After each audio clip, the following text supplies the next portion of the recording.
You know, I got a new one today. On September 16th, 1994, something strange happened in a school kind of outside a small town in Zimbabwe. And this is like, this is an interesting one for me because more than 30 years later, we still don't know what happened. The school was called Ariel, I believe, Ariel.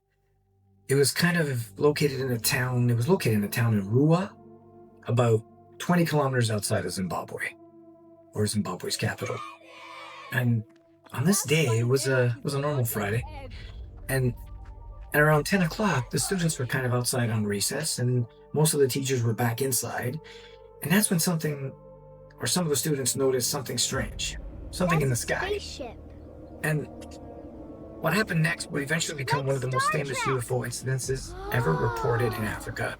Hey, look And over there. it's interesting to me because What on I earth like is shit like that? this. It's cool. But and according to the accounts, 62 students. Now we're talking, this isn't 5 people. These are kids. These are 62 kids ranging from roughly 6 to like 12 years old, all reported witnessing something unusual, something in the sky, a UFO. But and their descriptions weren't all sort of identical. It's not like they matched. Some descriptions described a silver metallic object moving through the sky. Some of them said that the object appeared to kind of descend an area and it landed, just beyond the school grounds, and this is where things got even stranger, okay? Because some of the students said they saw figures near the object. And this blows me away, okay? Like shit like this, like it just keeps happening, all right? And that's why I love these stories. So, and the kids that did see these things, they described them as small, wearing dark clothing with unusual dark eyes.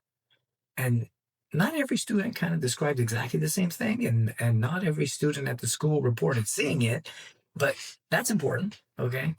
But a significant group of students came back from recess saying that something weird, extraordinary just happened outside. And I mean, some of them were obviously freaked out. Some of them were scared. I know I'd be. Um, and some kind of reportedly, when they ran back to the school and they told the teachers what happened, their story wasn't initially taken very seriously. I mean, I don't know if I would. I would believe my kid, okay? And that's kind of where the next part comes in because as soon as they went home and told their parents, then suddenly parents began contacting the school. They started showing up at the school and they wanted to know logically what their kids have seen. Like, what did my kids see? Right? And not long after that, the story reached the media. And now you get this BBC crew showing up. They visited the school and they interviewed some of the witnesses. Well, they interviewed the kids. And, another person who investigated the incident, one of the people that came in, her name was Cynthia Hind. And she's a well-known UFO researcher in South Africa. She was at the time. And she visited the school only days after the incident, okay? So this is like 48 hours later, she's there. And the students were asked to describe what they remember and draw it. Can you please draw what you saw? And many of those drawings still exist today, okay? And again, they show variations of disc-shaped objects and strange figures with large eyes. But there's something important we need to acknowledge. Some of those early interviews were conducted with groups of students together. So that means that some children could hear what other children were saying, and obviously critics argue that this could have influenced their memories. Well, yeah, right? Or maybe even caused the details to become part of someone else's details. So that makes sense. I get it, especially since they're children. And so although their testimony is fascinating, the interviews aren't conducted under perfectly controlled conditions. I mean, I know Kip would conduct those interviews under perfectly controlled conditions. But let's move on. Okay, so about 2 months later, another investigator arrived. His name was Dr. John Mack. And this wasn't just some random UFO guy, okay? John Mack was a psychiatrist and professor at Harvard Medical School. Okay, so now we're getting down to business. He interviewed many of the Ariel School witnesses individually, which is what they should have done at the beginning. And during those interviews, another strange part of the story kind of emerged because some students described looking into the eyes of the beings and experiencing strange thoughts.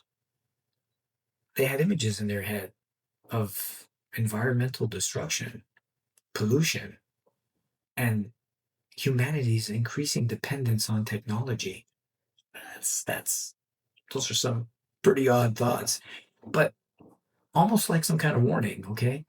But this part of the story also needs to be treated carefully because the environmental and telepathic elements become much more prominent during Mack's later interviews. So I know critics are going to have questions, and they did. Whether the way the students were interviewed could have influenced those memories, right? So, and there's another interesting detail that I need to pick at because something unusual had already been seen in the skies over South Africa just 2 nights before the incident. So now things start getting a little bit, where stories kind of merge, right? Sort of. So what happened was people across the region reported seeing kind of like spectacular objects moving through the sky, and I think those events were generally associated with kind of space debris re-entering Earth's atmosphere and burning up, and that's kind of what they tied to this story. It created kind of bright displays visible across a large area and kind of generated considerable public interest because I know I would be interested if I saw things like that. Now, again, skeptics have suggested that all that attention may have influenced what happened at the school 2 days later. But there's a problem with that explanation because the Ariel School witnesses weren't describing a distant light moving across the night sky. They were describing something they believed they saw in broad daylight. Like this happened during the day, it wasn't at night. And it happened right at the school. So, and that's where the story becomes difficult. Because there's no confirmed photograph of what they saw. I mean, nobody had a cell phone back then. And obviously there's no recovered spacecraft. There's no physical evidence proving that something landed there. They searched, they couldn't find anything. There's no radar record conclusively showing a craft landing beside the school. I mean, that would have raised some eyebrows, not just with the military, but surrounding. I mean, we have testimony, okay? And we have a lot of testimony, like dozens of students saying that something happened during their morning break. And here's perhaps the strangest part. Some of those witnesses have been interviewed again as adults. So now fast forward to decades later, and some still maintain that they genuinely saw something extraordinary that morning in the sky. So, I mean, still, that doesn't necessarily tell us what they saw.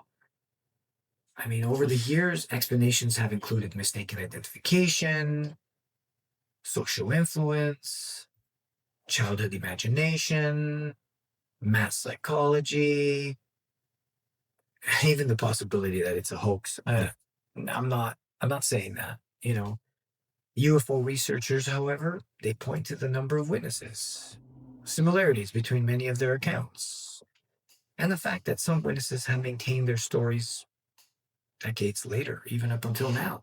And neither side has produced an explanation, okay?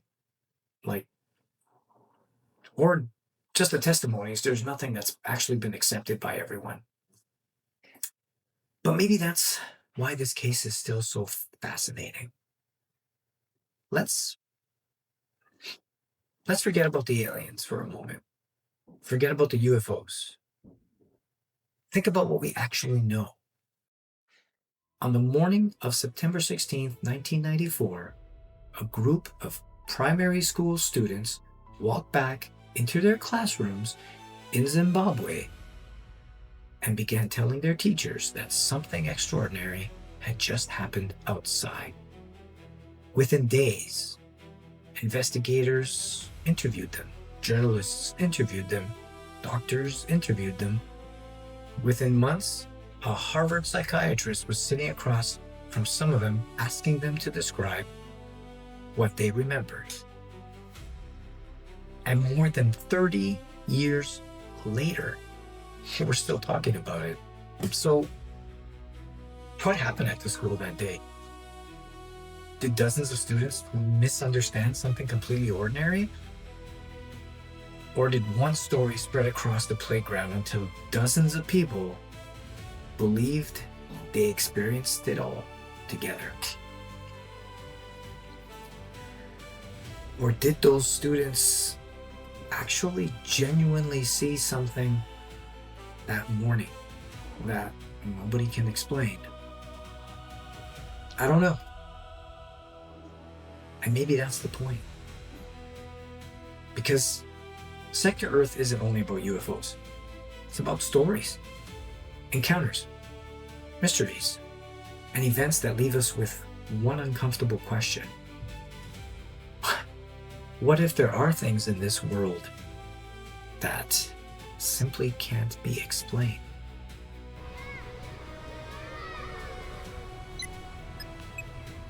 Field observation complete.